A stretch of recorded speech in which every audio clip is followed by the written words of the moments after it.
Why would a woman obey phone commands from a stranger to strip search an innocent employee? She pretty much got this victim trapped in the office, totally naked. But unless you're put in that situation, how do you know what you would do? You don't. Guilty. Guilty, sir. Guilty. Guilty. Why would 4 young men watch their friend die when they could have intervened to save him? Matt, stop breathing. This guy is in real trouble. You call 911. I had it typed into my phone. All I had to do was press the green button. I hit the red button and canceled it out. When good people do nothing, evil prevails. How could soldiers with good service records suddenly descend into barbaric behavior? Sometimes you cross a line, and it's a thin line. At any time that can be crossed by anybody if placed in certain conditions. The answer to these questions can be found in the human behavior experiments. Hands off the door. Hey, I don't want anybody back in your bed, in your clothes, and breath it.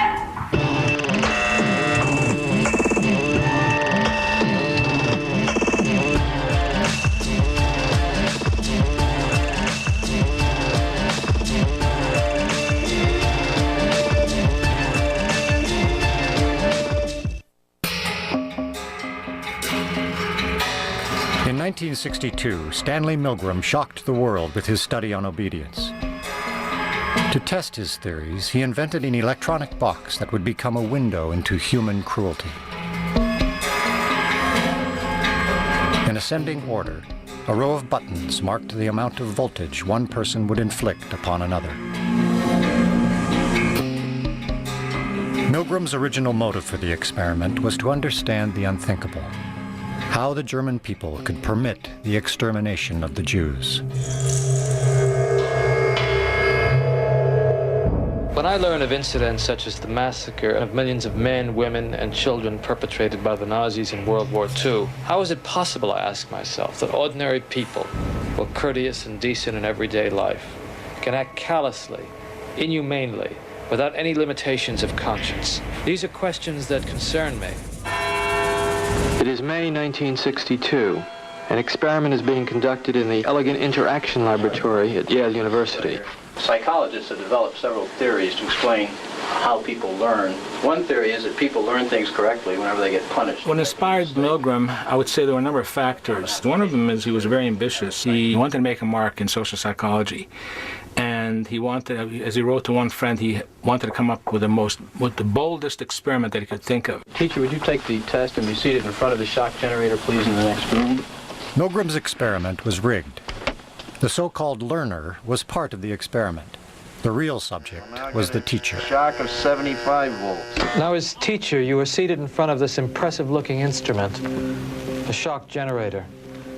Its essential feature is a line of switches that goes from 15 volts to 450 volts, and a set of verbal designations that goes from slight shock to moderate shock, strong shock, very strong shock, intense shock, extreme intensity shock, and finally XXX, danger severe shock.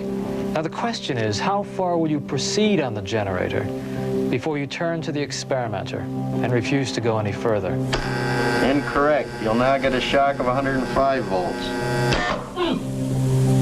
Hard hit. Just how far can you go on this thing? As far as is necessary. What do you mean, as far as is necessary? To complete the test. Milgram was very much aware that obedience is a necessary ingredient for society to function. But he focused on the darker side of obedience. Incorrect. 150 volts. Sad face. Wait a minute. That's all. Get me out of here. I told you I had heart trouble. My heart's starting to bother me now. It's absolutely essential that you continue. As I said, the experiment requires that you continue, teacher. I'm not going to go any further. Now this man makes disobedience seem a very rational and simple deed. Now other subjects respond quite differently to the experimenter's authority. 165 volts. Time. Clearly, when we say people went to the top of the shock board, it wasn't like they were going blithely, sadistically. People went stop and go, stop and go. I can't stand the pain. Let me out of here. Can't stand it. I'm not going to kill that man, eh? According to Milgram, one of the things that's a prerequisite for carrying out acts that are evil is to shed responsibility from your shoulders and hand it over to the person in charge. I mean, who's going to take the responsibility if anything happens to that gentleman? I'm responsible for anything that happens here. Continue, please. All right, next one, slow. He didn't hold any gun to anybody's head, just the fact that he conveyed a sense of authority. Roughly 60-65% of the people went all the way to the top of the shock board. 450 volts. That's it. Now continue using the last switch on the board, please. The 450 switch for each wrong answer. Continue, please. I'm not getting no answer. Don't the man's health mean anything? Whether the learner likes it or not, we must... But he might be dead in there. Although Milgram's experiment took place over 40 years ago, his findings on obedience to authority are still relevant to us today.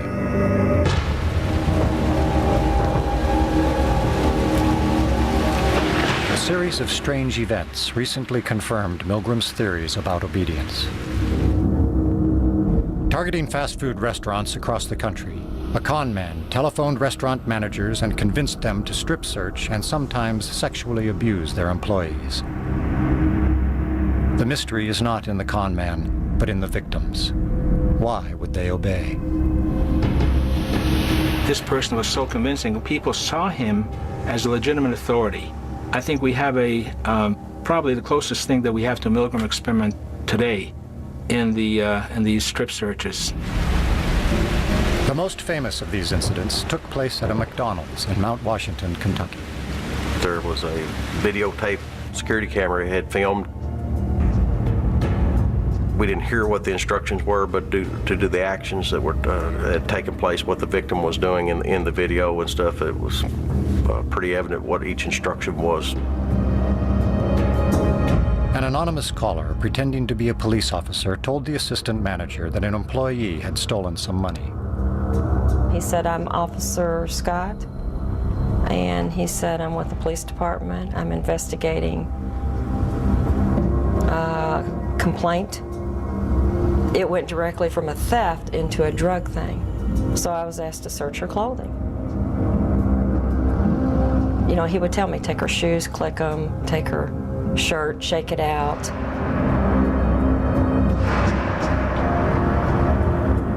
I know how it seems to people, but you weren't on the phone with him. The man has convinced 70 to 100 other places the very same thing.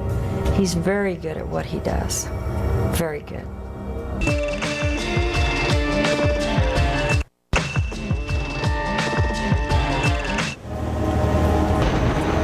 A series of strip search hoaxes played out in fast food restaurants across the country confirmed the findings of the Milgram experiment on obedience to authority.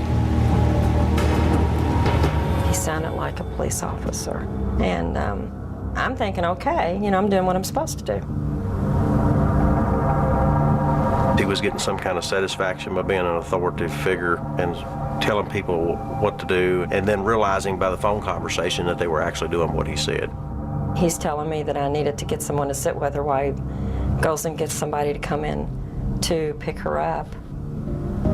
The caller then asked the manager if she was married or had a boyfriend. She said that she had a fiance. Then the caller asked if she could have her fiance come to the restaurant and assist her with the strip search of the victim. He says, well, why don't you have him come up and sit there? I mean, you can trust him. So called Wes, my fiance, we were going to get married, and asked him if he would come up. The manager goes about doing her duties of running the restaurant and leaves the fiance there in the office, and then the caller starts giving instructions over the phone of things that he wants the victim to do and what he wants the fiance to tell her to do. Have her remove her apron and instructed to do jumping jacks and jog in place and several more things. She was still in high school. The kind of person she was actually graduating the top 10 in her class. And she was scared of being in trouble with the police, so she sort of just went along and did whatever the fiance told her to do because she didn't want to be in trouble for anything. During all this time, I'm working. I'm running the floor, I'm getting change. And then when I would walk into the office to get the change or whatever I had to get, Wes would be sitting where he was when I left, and she was sitting where she was, and no one said anything. After over 2.5 hours, Summer's fiancé, Walter Nix, did something that was unthinkable. Complying with the instructions of the caller, he ordered the employee to perform a sexual act. A lot of people, look at you and go, well, you're a nut, you should be strung up. I've had it even said to me. You look back on it and you say, I wouldn't have done it, but unless you're put in that situation at that time, how do you know what you would do? You don't. You don't. What are the pressures that compel us to obey orders, even when we know that they are wrong? What pressures would keep a friend from calling for help, even when it was a matter of life and death? In 2005, 4 fraternity brothers watched and did nothing to help as their close friend, 21-year-old Matthew Carrington, died in front of them. I'll live with the consequences of pain for the rest of my life. My actions killed a good person. Nothing I can say here today will bring back Matthew Carrington or lessen the grief that his family feels. His death was preventable, and I will live with the guilt for the rest of my life. Why did these 4 boys do nothing? Every time I think about it, the feelings rush back, and the idea of what if just stands there in the corner, just not leaving. It's always there. I had no doubt that if I would have known what I know now, that I could have stopped it. This story is not unique, but it raises a question. Is there something in human nature that can keep us from helping? In 1964, 38 New Yorkers watched through their windows as one of their neighbors was brutally murdered. Her name was Kitty Genovese, a 28-year-old woman. The Genovese incident where a young woman coming home late at night from her work was assaulted by somebody who was one of those random, crazy people. Kitty was running up the block, and Winston Mosley ran after her until she reached the midpoint of the block, almost directly under this street light. Mosley caught up with her and stabbed her 4 times in the back. Her screams were loud, unmistakable, and reverberated throughout the entire area. The lights went on in the windows around the courtyard, so we know that people were seeing this. Nobody called the police. Somebody who lived on the 7th floor opened his window and yelled out, "What's going on down there?" When Mosley heard somebody yelling out, he ran back to his car. Kitty was still alive. She managed to get up. She staggers around the corner here, still screaming. People in that building heard her as well, and she collapses inside this hallway. After stabbing Kitty another 8 times in this very hallway, the killer ran away, leaving Kitty to bleed to death. Eventually, a neighbor called the police, but it was too late. Kitty died before the ambulance could get her to the hospital. That shocked the city. Now, it's not that a person got murdered that shocked the city. That happens, sadly. It's that a person got murdered and her neighbors watched and nobody did anything. Bibb Latney and I, we read about the murder, as did everybody else. Here we were 2 young social psychologists starting our research careers. We knew about Stanley Milgram's set of experiments on obedience to authority.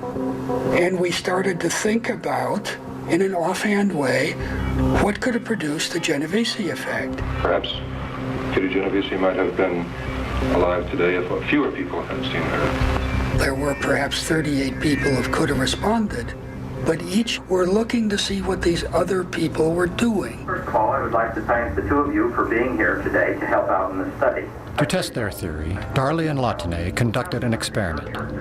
This woman believes she is hearing someone on the other end of the phone having a seizure. I could really use some help. Hello? Could somebody help? If you knew there was nobody else but you to help, you got up, you opened the door of your room, and you headed off to find the person. On the other hand, if there were 3 or 4 other people present who you heard, I would like to thank the 3 of you for being here today to help us with this study. We are interested in learning. you are much less likely to respond yourself. Somebody give me a little help here. I'm having a real problem right now. Help me out. The responsibility any individual feels for helping is diffused when there are other people who could also help.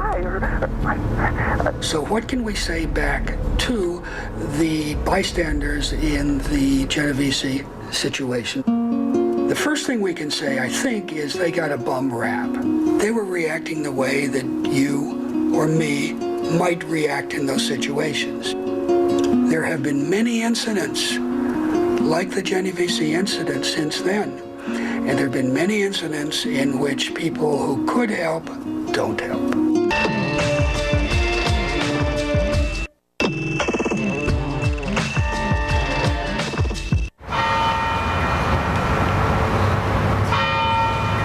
A makeshift memorial of flowers and candles is placed outside the Chi Tau fraternity house for Matthew Carrington. Police say the 21-year-old Chico State student was in the basement of this house taking part in a fraternity event at 5 a.m. Wednesday morning when his body gave out. Matt didn't have to die that night. Could have all been so different. Could have all been from the very beginning when they were all down there. When there was a room full of guys. It went wrong before they all left. Matthew Carrington joined a fraternity and was undergoing hazing during the spring semester of his junior year.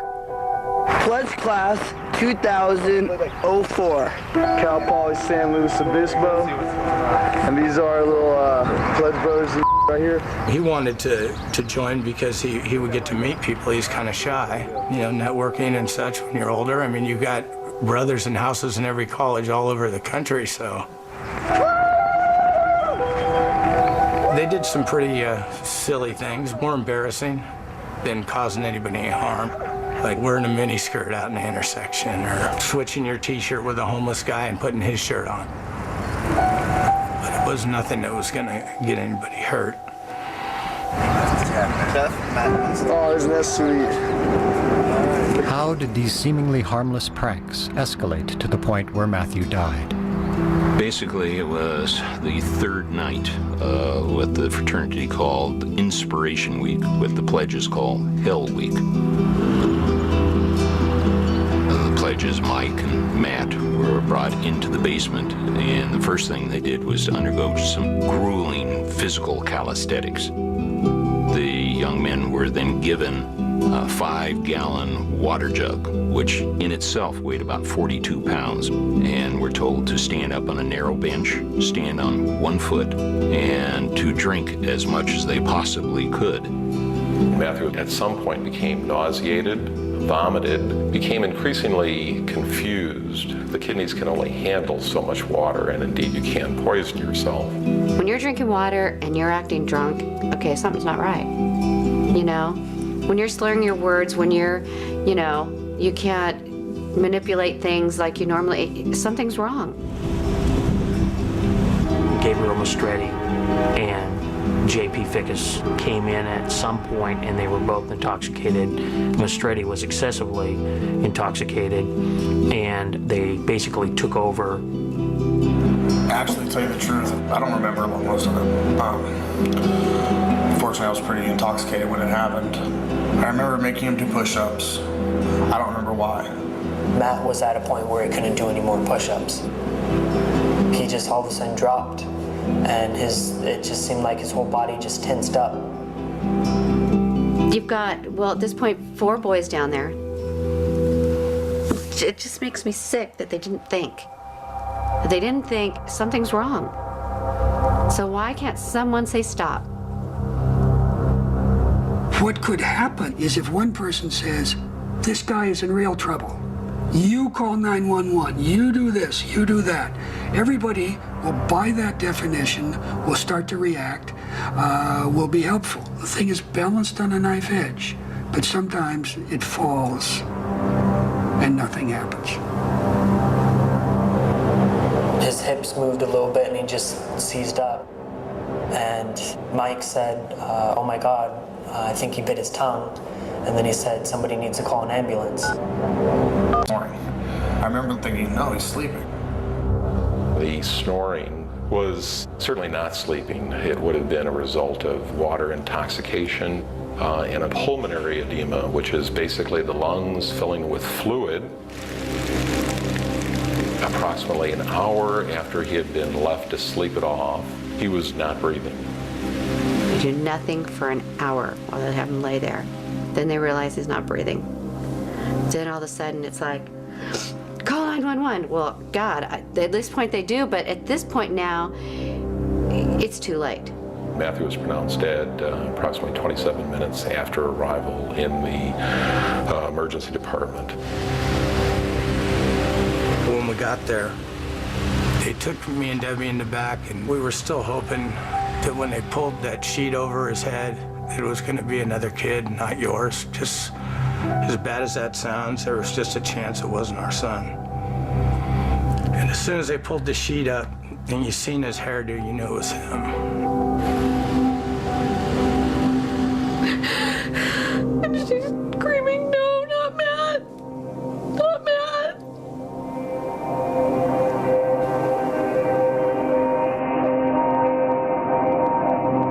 The four ringleaders in the fraternity hazing and torture death of 21-year-old Chico State student Matthew Carrington accepted responsibility.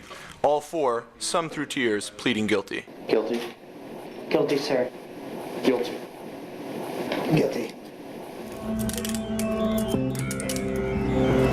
I believe that there's all different kinds of people, and that a certain kind of people take charge in situations. Unfortunately for Matt, none of us were the type of person who took charge and told people what to do. We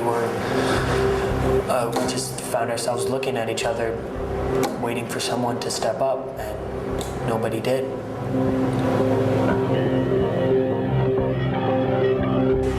What it's hard for us to realize is the power that situations have over us to cause us to act in certain ways.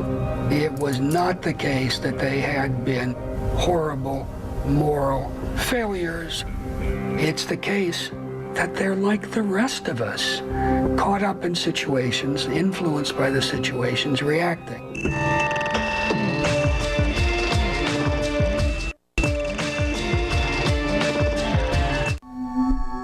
In 1971, in the basement of the psychology department of Stanford University, a mock prison was created.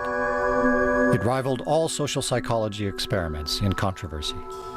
Shortly after I finished this Stanford prison study, Milgram embraced me and said, "I'm so happy that you did this." He said, because now you can take off some of the heat that he's had to bear alone of having done the most unethical study. Although this experiment is over 30 years old, its enduring power has been underscored by the events at Abu Ghraib. When we got to Abu Ghraib, it was eerie. People were being told to rough up Iraqis that wouldn't cooperate. I mean, they're torturing, they're abusing detainees. You're looking at the situation thinking, they've condoned this, but why? And if it wouldn't have been for those photos, no one would have ever believed what was going on over there. When I first saw the pictures, immediately a sense of familiarity struck me, because I knew that I had been there before. I'd been in this type of situation. I knew what was going on in my mind. The photographs were strikingly familiar to the photographs that we had taken, many of the photographs I had taken in the prison study. We didn't do any of the stuff that you see in Abu Ghraib where they, get into a big pile or something like that. But I certainly subjected them to all kinds of humiliations. I don't know where I would have stopped myself. Given enough time, we could have got there. When the images of the abuse and torture in Abu Ghraib were revealed, immediately the military went on the defensive, saying, it's a few bad apples. When we see somebody doing bad things, we assume they're bad people to begin with. But what we know in our study is there are a set of social psychological variables that can make ordinary people do things they never could imagine doing. At Abu Ghraib, ordinary people perpetrated extraordinary abuses. To understand why, it helps to reach back to the lessons of Zimbardo's experiment, how people respond to a cruel environment without clear rules.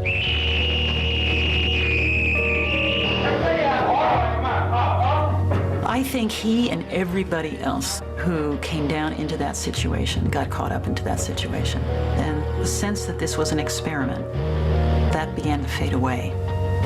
It became just life. We frankly didn't anticipate what was going to happen. And we tried to really test the power of the environment to change and transform otherwise normal people, much as Milgram had changed or transformed otherwise normal people in an obedience situation. We wanted to do it in a prison-like situation. Over 70 men volunteered for Zimbardo's experiment. And they completed a battery of psychological tests. We picked 24 who were the most normal and most healthy. Half are going to be guards, half are going to be prisoners. And it's like flipping a coin. And heads, this one's a guard, this one's a prisoner. So at the beginning, there's no difference in the kinds of people who are in your two groups. When we were given our jobs as guards, we were issued a uniform, which was a plain sort of khaki or lighter colored uniform. And then we gave them the symbols of power, handcuffs, a whistle, a big billy club. And then the other thing we gave them were silver-reflecting sunglasses. When you have mirror sunglasses on, then nobody can see your eyeballs. I think that anytime you put on what essentially is a mask, and you mask your identity, then it allows you to behave in ways that you would not behave if you didn't have the mask on. To make it more realistic, I had arranged with this Palo Alto Police Department to make mock arrests. When I was arrested, it was a surprise to me. I didn't think I was going to be brought to an actual police station. I didn't think I was going to go through a booking process. The guards then put a blindfold on them, stripped them naked, and then they put them in dresses, smocks with no underpants. Each had a number that replaced their name. They had to know the number, and they could only be referred to by that number. And they had a chain on one foot, which was put there to remind them at all times of their loss of freedom. So all of these things produces a sense of being dehumanized. On the first day, I said, this is not going to work. I mean, the guards felt awkward giving orders, and they'd say, okay, line up, repeat your numbers, and the prisoners start giggling. Hey, I don't want anybody laughing. 3, 2, 1. And then a very interesting thing happened. Dave Eshelman, who the prisoners named John Wayne, like he's a Wild West cowboy, he begins to be more extreme. I decided that I would become the worst, most intimidating, cruel prison guard that I could possibly be. I see in the future that you do work when you're told. Say it again. Say bless you, correctional officer. I was sort of fascinated myself that people were believing the act, and I was trying to see how far I could take it before somebody would say, okay, that's enough, stop. We did have to do things like push-ups. We would have to sing things. At the beginning, we protested some of the actions. We did things to irritate the guards. So the guards' authority was challenged right off the bat. And the guards had to decide how they were going to handle that, and they had to decide it without our input. I mean, again, this was not a Milgram study in which we were standing over them telling them what to do. And they began to see the prisoners' behavior as a kind of an affront to their authority, and they began to push back. We would ramp up the general harassment, just sort of crank it up a bit. Nobody was telling me I shouldn't be doing this. The professor is the authority here. You know, he's the prison warden. He's not stopping me. This is unbelievable. They took our clothes. Hands off the door. They There was the first evening, a kind of rebellion that took place. The prisoners rebelled. They barricaded themselves in their cells and said, we refuse to come out. They took off their numbers. They didn't want to be de-individuated. They started cursing the guards to their face. And the key turning point was the guards began to think of them as dangerous prisoners. And so the guards formulated a plan, used fire extinguishers, took the doors down, dragged the prisoners out, stripped them naked, and essentially broke the rebellion in a purely physical way. From that point on, the study was as remarkable a series of events as I've ever seen.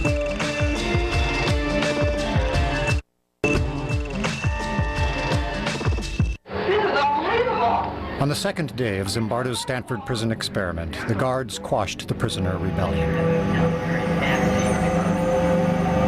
They punished them by putting them in solitary confinement, which was a small closet. You could squat or stand, but you couldn't sit, and it was dark and dank, actually. Every hour, every day, there's a teeny little bit more of an increment. And they're stepping up, taunting the prisoners, they're stepping up, the count's not letting them sleep, they're stepping. I don't think from 1 minute to the next, the people who are in it see the change and see the difference. And then the next key thing happened beside the rebellion. Prisoner 8612, he was the first one to have an emotional breakdown. I feel really inside. You don't know. I gotta go. To a doctor, anything. I mean, Jesus Christ, I'm burning up inside. Don't you know? I'm up. I don't know how to explain it. I'm up inside. Help me out! Help me now! At the time, if you had questioned me about the effect I was having, I would say, well, they must be a wimp. They're weak, or they're faking. Because I wouldn't have believed that what I was doing could actually cause somebody to have a nervous breakdown.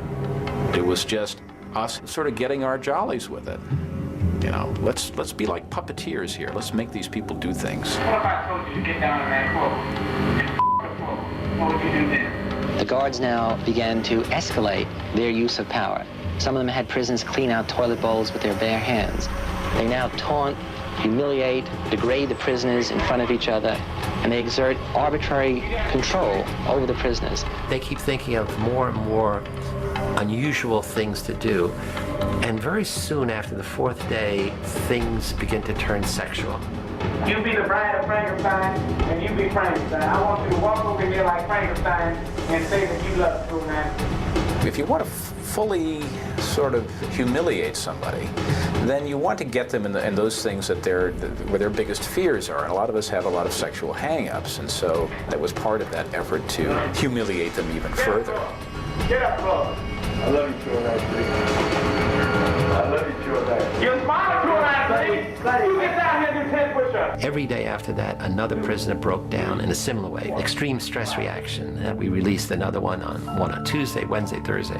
Nobody who was in that study could deny that the prisoner breakdowns were genuine. They were scary to see. They were upsetting to us. They were unexpected, but they were very clearly the real thing. Something was happening that we were no longer in control of. On the fifth day of the study, Zimbardo invited his girlfriend, recent psychology graduate Christina Maslach, to visit the mock prison. I had heard bits and pieces from Phil about what was going on. And then when I was down there that evening, it really was kind of a wow. The thing that really got to me was when some of the guards took the prisoners down the hall to the men's room. She looks out and sees a line of the prisoners with paper bags over their heads, each one holding the other one's shoulder. And they're leading them down the hall. And Phil comes over and look, my God, look at that. And I looked up and something about it just, again, it was the dehumanizing, demeaning kind of treatment. I couldn't watch it. And she said, it's terrible what you're doing to those boys. And she got tears in her eyes. I said, what? And she runs out. And I'm furious. I'm saying, look, this is, I run outside, we have this big argument. I'm saying, look, this is dynamics of human behavior. Look, it's fascinating, the power of the situation. So I'm giving her all the psychological basis, and what kind of psychologist are you? You don't appreciate this. And she said, I don't understand. You're a stranger to me. I don't understand this. How could you not see what I see. I mean, you know, you're a caring, compassionate person. I know you from all of these other things. Something's gone wrong here. And then the next thing she said, which had an equally big impact, is, you know, I'm not sure I want to, you know, have anything to do with you if this is the real you. And that was like a slap in the face, because what she was saying is, you've changed. You know, the power of the situation has transformed you from the person I thought I knew to this person that I don't know. And at that moment I said, wow, you're right. We got to end it. After only 6 days, Dr. Zimbardo shut down his experiment. What makes this study interesting, and what makes the Milgram study interesting, it's really about the transformation of human character.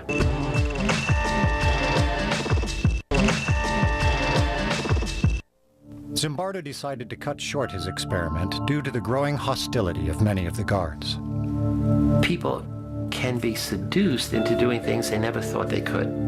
There are interesting parallels that are coming up now with Abu Ghraib.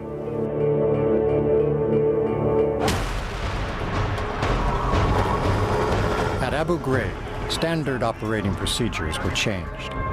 Normally, military guards are supposed to protect prisoners. Suddenly, they were asked to soften them up for interrogators. We were never trained to be prison guards. The higher-ups said, use your imagination. Break them. We want them broke by the time we get back. As soon as we'd have prisoners come in, sandbags instantly over their head. And they would flexi-cuff them, throw them down to the ground. Some would be stripped. It was told to all of us, they're nothing but dogs. So you start breeding that picture to people, then all of a sudden you start looking at these people as less than human, and you start doing things to them you would never dream of. And that's where it got scary. Tier 1A was where a lot of the stuff started happening, and that's what Tier Specialist Grainer was in charge of. One evening, after he got off of his shift, he was hoarse. I said, Grainer, are you getting sick? And he goes, no. And I said, well, what's going on? And he says, well, I'm having to yell and do things to detainees that I feel are morally and ethically wrong. What do you think I should do? I said, then don't do them. And he goes, I don't have a choice. And I said, what do you mean? He says, well, every time a bomb goes off outside the wire or outside the fence, they come in and they tell me that's another American losing their life. And unless you help us, their blood's on your hands as well.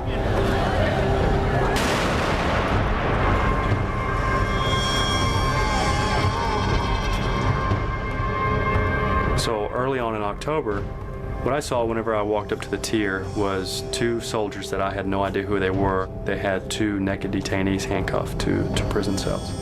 They were telling him to confess, confess, confess. He would swat him on the behind with a water bottle. So then after they did that, they handcuffed him together in what appeared to be sexual position. I've never been trained in an interrogation, but I definitely didn't think that this is the way interrogation should be. And so I reported it to my lieutenant. Basically, you know, telling him military intelligence is doing some pretty weird things with naked detainees, and he seemed not to care. Whenever there's a system, there are perpetrators of evil. There's the people who do bad things, like at Abu Ghraib, the guards. But the top administration gives permission, either implicitly or explicitly. They didn't say put them in a pyramid, but they gave them general permission to do whatever they had to do to get confessions. They may well be given missions in connection with this overall task strategy. We also have to work those sort of the dark side, if you will. We're going to spend time in the shadows.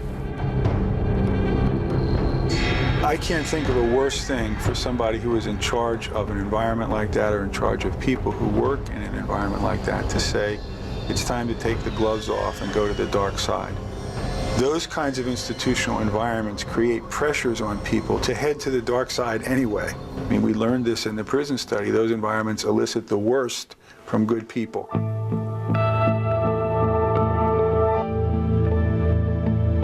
My guess is that 99.999% of our armed forces behave admirably at all times. But it's like the rest of society. There will be a few bad apples that will conduct themselves in ways that we're not proud of. Were there a few bad apples? No. What was bad was the barrel. Who made the barrel? This whole chain of command. I feel terrible about what happened to these Iraqi detainees. They were in U.S. custody. Our country had an obligation to treat them right, to treat them as human beings. We didn't do that. That was wrong. Prior to the Abu Ghraib scandal, Donald Rumsfeld had personally approved a menu of interrogation techniques, including dogs, stress positions, and nudity, that violated long-standing military rules. When you follow an order, you got to be held accountable as well. But the ones that hold the key to that door, the ones that ask you to walk through that door, hold a higher accountability because they know better. I know the situation very closely now because I was an expert witness for one of those guards, Chip Frederick. Exemplary soldier, 9 medals, model father, husband, patriotic, normal, healthy, no sadistic tendencies. Nothing that would indicate he was anything other than an ordinary good guy. And he gets into this place and he is totally corrupted. Sometimes you cross a line, and it's a thin line at any time that can be crossed by anybody if placed in certain conditions. I think it's a hard conclusion from all of the research evidence to sort of say there's nothing inherent in who you are that would necessarily say, I'm safe, I will never cross the line. That research was done 30-something years ago. This is not news, The lessons that were learned, it's been in textbooks, it's been taught in psychology courses. Other research, Milgram, all of these other studies are pointing to those same conclusions. It is the rare person who's able to be in that situation and resist. It's the majority who conform, who comply, who obey authority, who do these things. And that's what nobody wants to hear. We want to all think we're heroes. If we were in that situation, we'd be different. Maybe that's true. But heroes are rare in any society. They are the exception. The rule is the majority. The rule is the base rate is what the average person would do. And so the big message from the Stanford Prison Experiment, big message from the Milgram Obedience Study, from many of these other studies, is that if you imagine yourself in those being a participant in the studies, you have to say, it's likely I would do what the majority did. And I'm not that special. I'm an ordinary person. They were ordinary people.